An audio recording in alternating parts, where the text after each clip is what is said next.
হিন্দু ভাইদের এক গানের মধ্যে এক বয়াতি হিন্দু শিল্পী, হিন্দু বয়াতি, উনি গান গাইতে গাইতে লঙ্কা জয়ের কিস্সা শুনেছে। হিন্দুদের কিস্সার মধ্যে আছে না লঙ্কা জয়, তো লঙ্কা জয় করতে করতে গান শুনাইতে শুনাইতে লাস্টে আইসা উনি ভুলে গেছে গানের মধ্যে লঙ্কা কে জয় করছে এটা মনে নেই।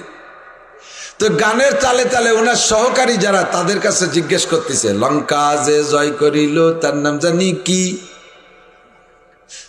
তারা টের পাচ্ছে না, এটা একটা গান। লঙ্কা যে জয় করিল তার নাম জানি কি, সাথে যে জুড়ি তবলা বাজায় তারা কায় দশানি ছয়ানি বাঘ আমরা জানি কি। গান গেয়ে যা কামাই করি তুমি একা নেও 10 আনা আর আমরা 15-16 জনের নেই 6 আনা। এত বড় বৈষম্য করে যাচ্ছ জীবন ভরে, এই বৈষম্য বিরোধী আন্দোলনের সময় এটা সমান করতে হবে। 10